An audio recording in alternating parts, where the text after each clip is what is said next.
O Estuda para Mais recebe hoje o juiz Ariel Nicolai Souza Dias, juiz do Paraná e presidente do Fórum Nacional de Combate à Violência Doméstica, FONAVID.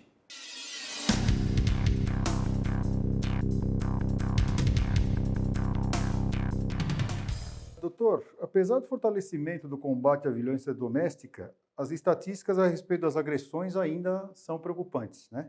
Como o judiciário atua para mudar esse quadro? Então, o Judiciário vem fortalecendo a sua atuação nesse campo da violência contra a mulher, desde a edição da Lei Maria da Penha, né? Aprimorando as políticas públicas de combate a esse tipo de violência tão específico e tão grave. A gente sabe que essas estatísticas assustam, né?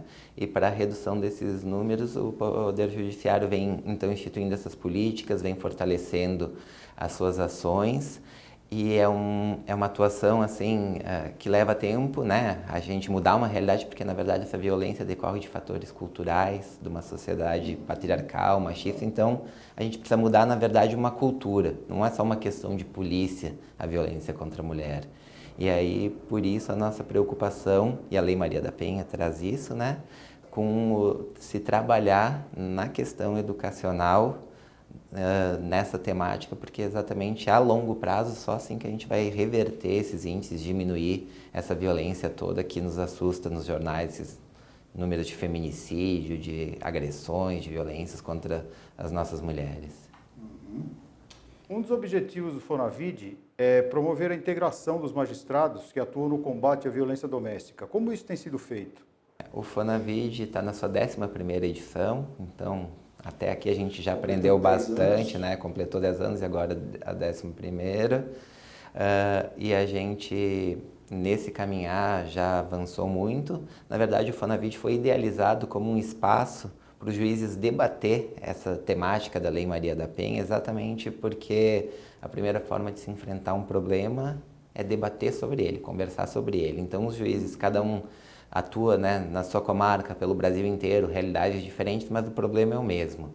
Então, muitas vezes, um juiz cria algum projeto, cria alguma iniciativa, alguma forma de resolver um problema num lugar do país, outro no outro, e esse diálogo entre os juízes do Brasil inteiro, esse momento anual que a gente tem de se reunir, conversar sobre essas questões, ajuda bastante porque a gente troca essas experiências, muitas vezes experiências também não só de práticas, mas de interpretações da lei, de formas de alcançar resultados. Então, essa troca de conhecimento é o principal que o nosso fórum traz, porque ele tem uma parte, né, de painéis de palestras com especialistas, mas tem uma outra parte de debate entre os juízes sobre as questões que a gente trata no dia a dia, nas nossas varas, nos juizados de violência doméstica, e esse debate vem se aperfeiçoando, né? E aí o FONAVID, com base nisso, edita enunciados orientativos para os juízes de todo o país. Não são, né? São a posição do FONAVID sobre determinados temas, e isso acaba auxiliando também na atuação do dia a dia desses juízes que atuam com essa temática. Certo. O primeiro FONAVID, ele foi feito em 2009, hoje nós estamos em 2019, vai agora a sua 11ª edição, como o senhor acabou de falar. Qual o balanço que o senhor faria do fórum nesses 10 anos? Eu acho que o balanço vem sendo bastante positivo, é um fórum que vem ganhando bastante notoriedade em razão do seu trabalho, porque é um fórum permanente. Então a gente fala, né, tá na 11ª edição, mas esse é nosso 11º encontro, mas o fórum é um fórum permanente, então a gente não faz só o encontro anual. É um fórum que atua o ano inteiro, tem uma diretoria que se reúne de tempo em tempo, e mesmo assim virtualmente. A gente tem um espaço na internet também, onde a gente troca informações com juízes de todo o país, continuamente sobre essa questão. Então surge uma lei nova, surge uma situação nova, um caso novo, a gente troca ideias ali, informações, e esse aprimoramento dessas informações, assim, acabou, não aprimoramento, mas eu diria melhor assim, essa atuação permanente do fórum, nos traz um espaço do fórum dentro das políticas públicas em âmbito nacional. Então, as políticas públicas que tratam dessa questão da Lei Maria da Penha, o fórum está tendo uma participação. Então, ao longo do ano, esse fórum, além de fazer esse encontro, por exemplo, a gente faz uma monitoração dos projetos de lei no Congresso Nacional que tratam da temática da mulher. Então, a gente edita notas favoráveis ou contrárias a esses projetos de lei. A gente tem iniciativas de encaminhar situações que a gente acha que precisa de um aprimoramento legislativo ao Poder Legislativo, uma proposta, por exemplo, de lei para ser encaminhada lá, né, de alteração legislativa. A gente faz uma interlocução com o Poder Executivo, com a Secretaria Nacional de Políticas para as Mulheres também, tentando fomentar essas políticas em âmbito nacional, um relacionamento com o próprio Poder Judiciário, com o Conselho Nacional de Justiça.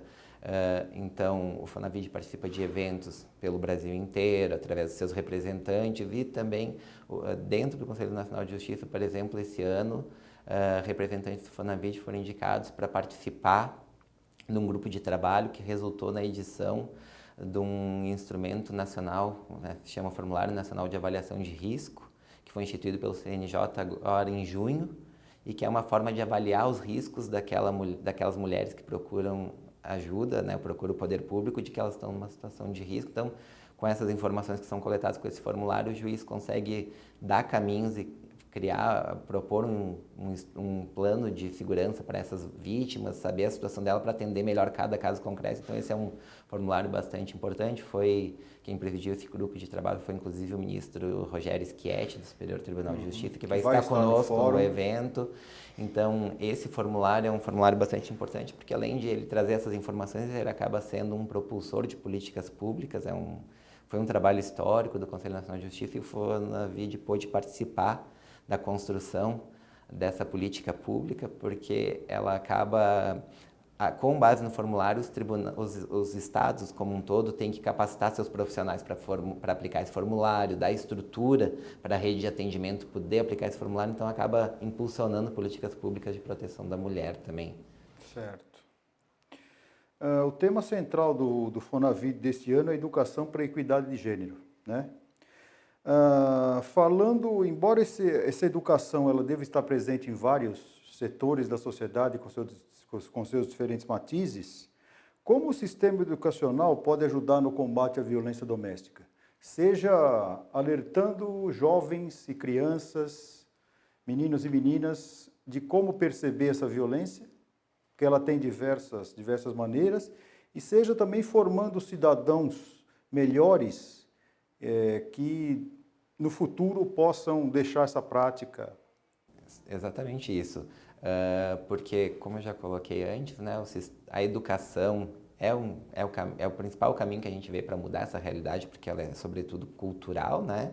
Então, a gente precisa educar nossas crianças, os nossos adolescentes, os nossos jovens, desde a base, pela igualdade de gênero. E aqui, vejam que às vezes surge até uma certa crítica, né, quando se fala em educação, igualdade de gênero, entra por um discurso, uma politização desse discurso por um lado ideológico, que não é isso que se fala, até porque está na lei, né?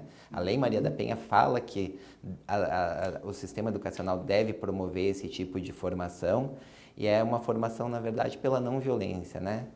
Se a gente for falar, todos somos contra a violência de qualquer natureza, e principalmente uma violência contra a mulher no âmbito doméstico, familiar, nesse espaço, né, que deveria ser de paz, e muitas vezes ali é o inferno, é a guerra. Então, a gente precisa capacitar nossas crianças para elas saberem, crescerem já com isso arraigado, de que a igualdade entre os gêneros, de que homens e mulheres devem ser tratados iguais, que não deve ter essa diferenciação, que tem que ter respeito mútuo, que não pode haver violência de forma alguma, que não se justifica o controle de um sobre o outro de qualquer forma. Então, a gente precisa passar isso até para as nossas crianças aprenderem a crescer, fazer um mundo melhor depois, e não repetirem, principalmente, esses estereótipos de gênero, essas questões arraigadas de uma cultura machista, não seguir reproduzindo esses comportamentos.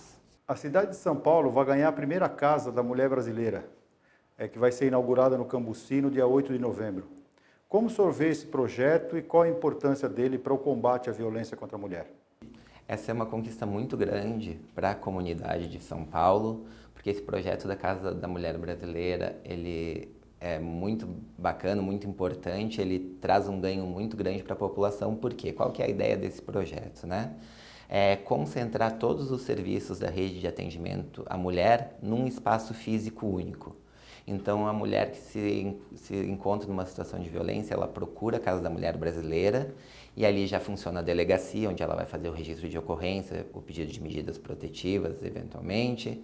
Aí ali já funciona o Poder Judiciário, ali dentro já vai estar ali o juiz, a secretaria atendendo esse pedido de medida protetiva, fazendo o atendimento ali. O Ministério Público está ali dentro já para dar assistência a essa mulher, a Defensoria Pública para prestar assistência jurídica, eventualmente se ela não tiver condições, já está ali dentro também desse mesmo espaço.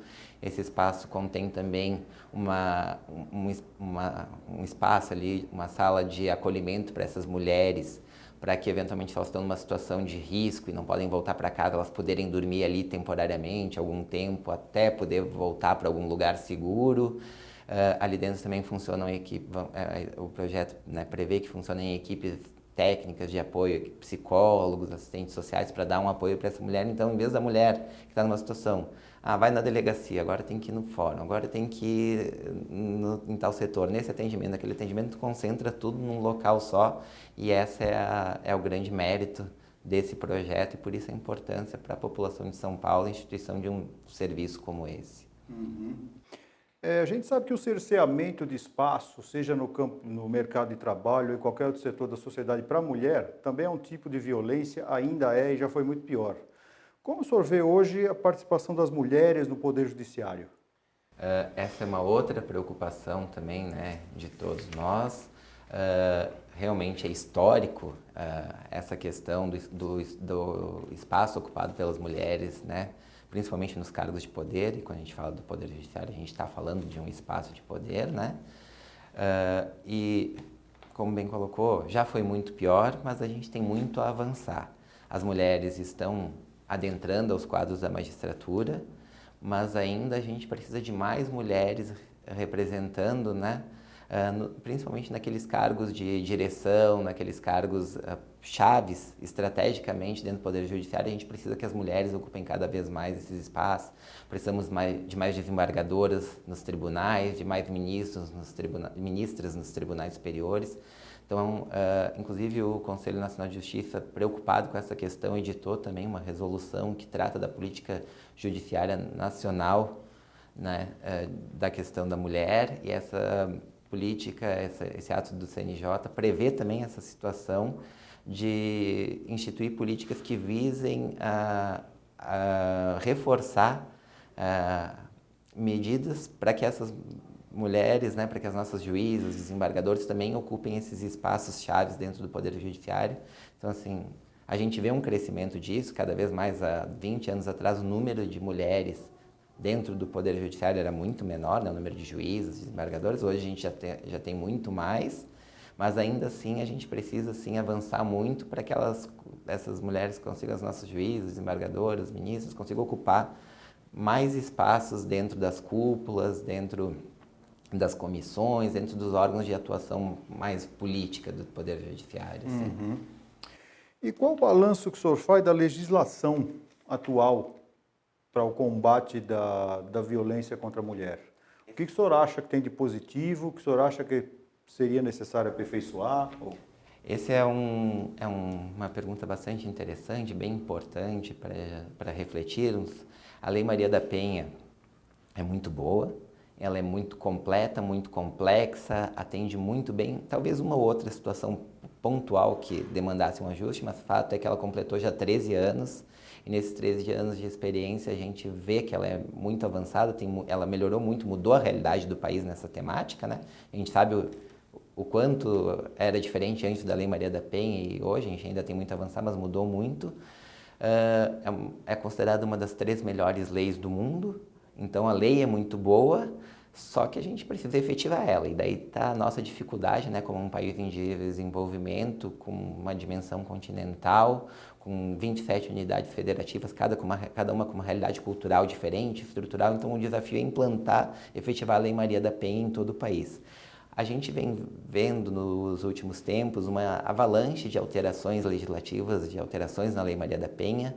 Até 2017, ali mais ou menos, a gente não tinha tido nenhuma alteração na Lei Maria da Penha. De lá para cá, a gente já teve 9 ou 10 mudanças na lei. alterações. E muitas feitas correndo, com pressa, sem ouvir necessariamente, partindo de situações pontuais, sem ouvir necessariamente toda a sociedade. Ou seja, então, o senhor acredita negativas algumas? Essas alterações legislativas a ser dadas nos preocupam, porque o que a gente precisa não é modificar qualquer coisa, muda a lei, muda a lei, muda a lei é fácil, a gente tem que mudar a realidade, né? Então, assim, muitas vezes a lei é feita, essas alterações com um bom objetivo, mas às vezes ela pode desproteger a mulher se feita inadequadamente. A gente teve, por exemplo, uma alteração legislativa recente, que é bastante criticada pelo nosso fórum, que deu poderes jurisdicionais aos delegados de polícia, às polícias em geral, para aplicar em medidas protetivas de afastamento do lar, onde não tem juiz naquela cidade, né, específica, naquelas comarcas onde na cidade não tem juiz,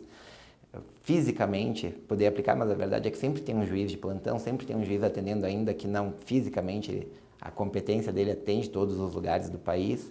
E aí o que preocupa é que, por exemplo, esse tipo de medida transfere para uma autoridade que não tem o dever de imparcialidade, aplicar uma medida de restrição de direitos fundamentais, na nossa visão é inclusive inconstitucional isso já foi submetido ao Supremo Tribunal Federal através de uma ADI ajuizada pela Associação dos Magistrados Brasileiros, está sendo questionado lá, né?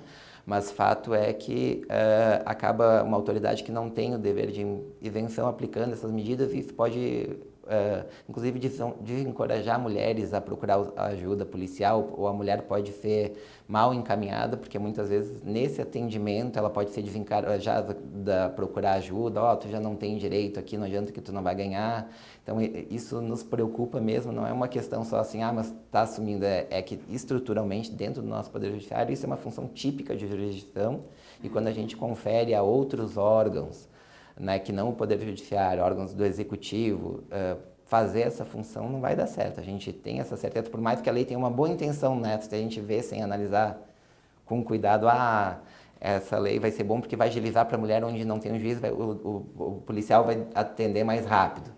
Mas, por outro lado, e o reflexo disso, aquele policial eventualmente pode ter uma influência política para afastar ou não, pode tirar alguém de casa, por exemplo, sem elementos suficientes, e aí o que vai acontecer depois que afastou já teve toda a situação. Então, o mau uso disso nos preocupa, e não porque os policiais sejam mais ou menos, mas é uma questão de função, né? Quem tem dever de função, de imparcialidade é o juiz, não é a polícia. Então, isso nos preocupa, fora outras questões, que, por exemplo, a lei prevê que somente é crime de descumprimento, essa foi uma alteração positiva que nós tivemos, né? O legislador alterou para criar como crime o descumprimento de medida protetiva. E isso reforça o poder da decisão do juiz que aplica a medida protetiva. Essa foi uma alteração positiva, porque dá mais força às medidas. E com base nessa alteração legislativa, a lei diz ali que só é crime descumprir a decisão judicial que aplica a medida protetiva. Então, o descumprimento daquela decisão aplicada pelo policial não é crime, por exemplo. Outra coisa, dá uma sensação de segurança para a mulher que na verdade não é verdadeira, porque uma medida só vale contra outra pessoa a partir do momento que a outra pessoa é intimada. Isso, a polícia não tem como fazer, isso é uma função que quando o juiz aplica a medida protetiva, ele manda o oficial de justiça ir lá fazer essa intimação. A vítima vai estar lá com a medida, o papel na mão dela, dizendo que o delegado deu, a polícia deu uma medida protetiva, só que enquanto a outra parte não for cientificada disso, não vale nada aquele papel, porque por regra processual, não vale contra nenhuma decisão judicial enquanto ela não for cientificada daquilo. Então, essa lei traz uma série de problemas, né, que acabam desprotegendo, na verdade, ao pretexto de proteger, acaba desprotegendo essas mulheres e isso realmente nos preocupa. E o que a gente pensa é isso, que, na verdade, essas alterações legislativas, assim, sem maior reflexão para atender situações pontuais, na verdade, desprotegem a mulher e que a gente precisa, a gente acaba que, criticamente falando, está transformando a Lei Maria da Penha numa colcha de retalhos e não é isso que a gente precisa ficar alterando a lei. Questões pontuais sim, mas com muita reflexão, muito debate, muita calma. O que a gente precisa é efetivar, aplicar a lei na sua integralidade. Quando o Estado institui serviços públicos para dar conta do que a Lei Maria da Penha demanda, aí sim a gente vai ter uma solução. Doutor Ariel, muito obrigado por aceitar o convite do Estúdio Apamares para a entrevista. Para a gente é uma honra recebê-lo aqui. E eu queria que nas suas considerações finais o senhor falasse um pouco sobre o fórum, né, e também conclamasse os espectadores a participar, acompanhar de alguma maneira, né? Muito obrigado. Para nós também é uma satisfação estar aqui, um prazer enorme. Nosso agradecimento especial também à APAMAGES por todo o apoio que vem dando ao nosso fórum, né?